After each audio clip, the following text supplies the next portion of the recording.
Gideklara na sa Regional Peace and Order Council 11 nga insurgency-free na ang Davao Region.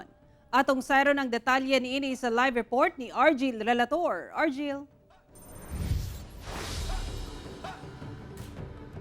Sara human ang sobra 50 ka katuig nga pakigbisog kontra insurhensiya aron makabot ang tiunay nga kalinaw sa mga lugar sa Davao Region. Karon, gideklara na sa Regional Peace and Order Council 11 nga insurgency-free na ang Davao Region. Sukad tuig 2016 hangtod 2022, niabot sa 437 ka engkwentro ang nahitabo. Tali kasundaluhan kontra sa mga sakop sa CPP, NPA, NDF sa Davao Region. Miresulta kini sa pagkamatay sa 107 ka NPA members ug pagsurrender sa 1,425 ka mga sakop sa rebeldeng grupo. Miabot sab sa 401 ka barangays ang cleared na sa presensya sa NPA.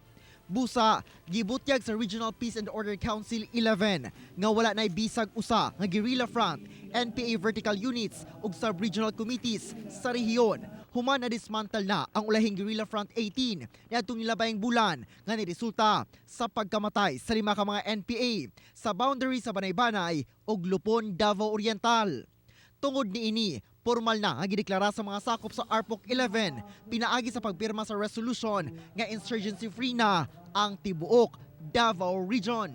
The Honorable Governor of Davao del Norte and the duly elected chairman of ARPOC 11, whose appointment is now in the office of the President, has moved for the declaration of Davao Region 11 as insurgency-free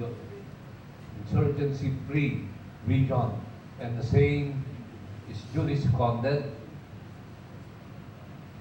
The presiding chairs approve the resolution. This means that economic development would really thrive, pursued vigorously without fear of the intimidation, harassment, and sabotage coming from the CPP, NPA, NDF. Dako kining tabang matud pa sa mga LGU aron mas dali ang paghatod og serbisyo ngadto sa katawhan. So definitely, yung mga hindrances na mag-take off ng mga tourism sites natin at the investors, dahan-dahan na mawala yung mga pagduda nila at saka yung mga pag-aalangan to invest in Region 11. The province of Davao Occidental, most of the barangays are GTAS, and because of the whole of nation approach or the implementation of the LCAP, we were able to successfully address the problem of insurgency in our area. Hagit karon ang pagmintinar nga magpabilin ang kahapsay ug kalinaw sa rehiyon. Busa naghangyo ang local chief executives nga ipabilin gihapon ang mga base sa kapulisan ug kasundaluhan sa mga komunidad, ilabi na sa mga lagyong dapit. Nagkaroon ng unity yung ating mga government agencies, both the national government and local government. Karon nagtabang-tabang, nagtinabangay na kung ano mang papel mo sa society, may isa ka direction na amuman, which is really to end insurgency. Ang Davao Region ang ikatulong rehiyon sa nasod nga gideklarang insurgency-free. Misunod kini sa rehiyon 1 ug 9.